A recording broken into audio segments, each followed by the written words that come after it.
this will take you hours and hours. Do not expect a quick fix from me. There is none. I've looked. It will take time.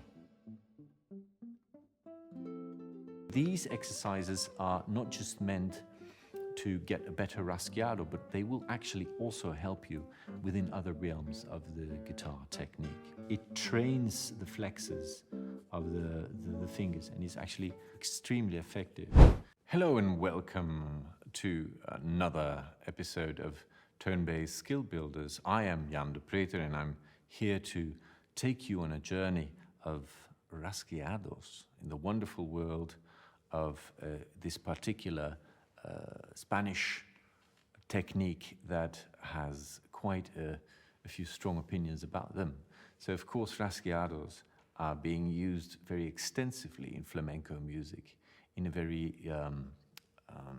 forceful way, because the use of rasgueados actually is very helpful for your picado technique.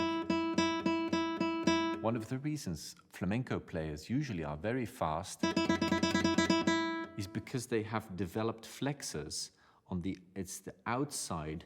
These are the outside muscles of the fingers are much more developed with the flamenco players, making their inside movements, which is usually the only way that classical players play, much more flexible and hence faster. So if you're starting with rasgueados, you don't know where to start, this will be your base point of reference. Very important is to keep your right hand steady. And then you remember when you were a kid at school and you were doing this exercise, like pinching something, like little stones or like little pellets of paper towards your least favorite teacher. But now you're going to do the exact same movement. So there's going to be a moment of built-up pressure in the upper muscles, developing that muscle, and then there's going to be a point of release. So let's try as a very first exercise to start only with the eye finger.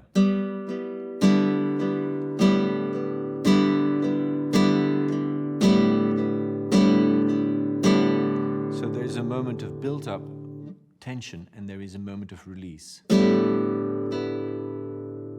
Now, a very common mistake for beginners is that they start doing an upward movement. I need to play all the strings.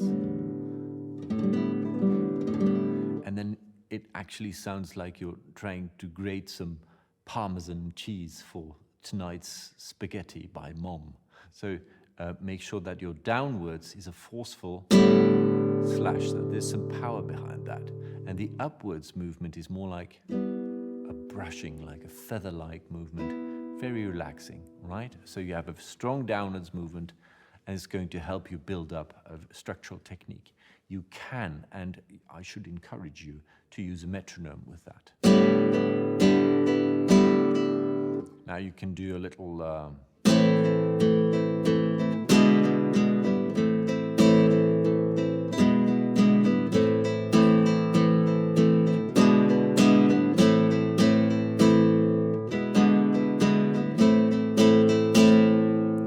I did like this standard easy compass with A minor and E7, which is a standard opening bars for a Sevillana.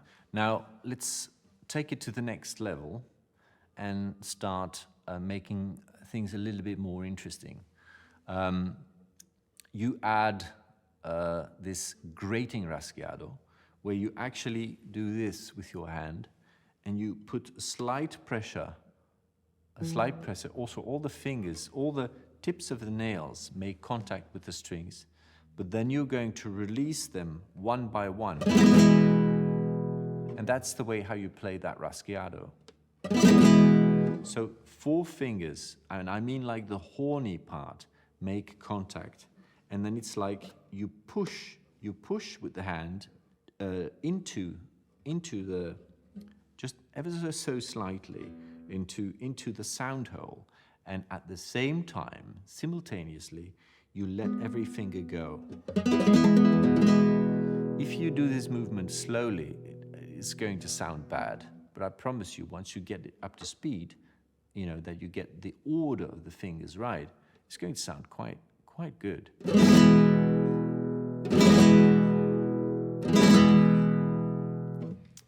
So let's add that into our simple Sevillana falsetta.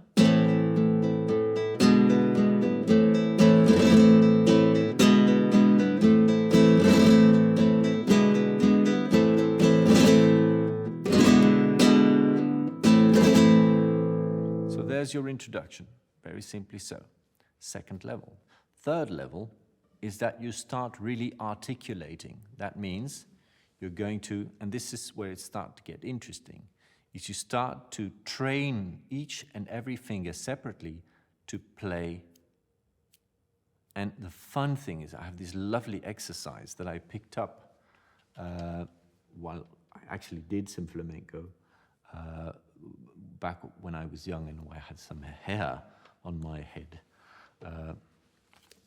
And this is very useful because you just need a piece of paper. You don't actually need your guitar.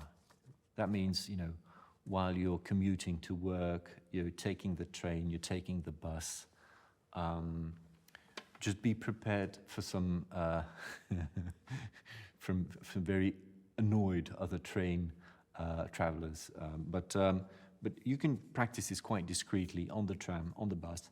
Just take a folded piece of paper, fold it at least twice, so that you have the necessary density in your piece of paper. And then take the piece of paper and then make a fist. When you make a fist, make sure that there is slight pressure of every nail inside your hand. And then release one by one, and the speed does not matter at this stage.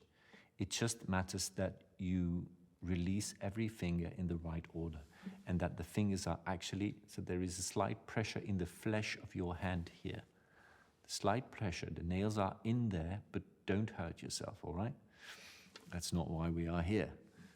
You just release one by one, and you will get a sound. So you have an audio self-control that you can execute, which is very effective. Just use your own ears to correct where necessary.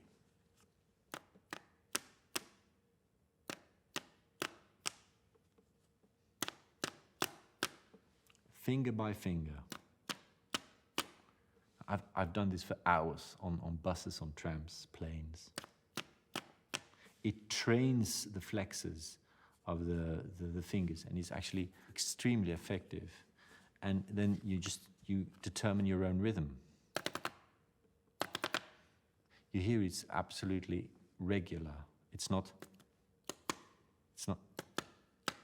ta ta ta ta or whatever it is, or it's really tak tak tak tak. It's very clear, it's very articulated. That's what we want to go for. We want to go for maximum control. And all you need for that is just a piece of paper. So that's level 3. Now, then obviously, you know, you have for the many flamenco rasgueados, you have very famous one, which actually has the very first beat going up with the thumb, going down with your longest finger, which is the middle one, up, down, and back down again with the thumb. This is a very famous one, which is being used by Rodrigo and Gabriela like a million gazillion times. You know, it goes up, down, down, up, down, down. Thumb, middle finger, and just follow through with the thumb. It goes a little like this.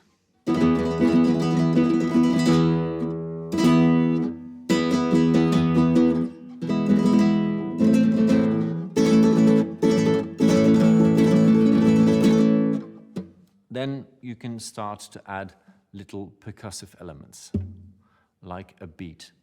Did you know that if you just stretch your fingers and use the bridge, you have a very similar beat, like when you push the middle part of a darbukan, or like the deep beat you give to a cajon. So that one is very effective. When you do practice these types of rasgueados or this type of strumming, it's imperative that you keep your wrists as loose as possible. Everything is inside the wrist.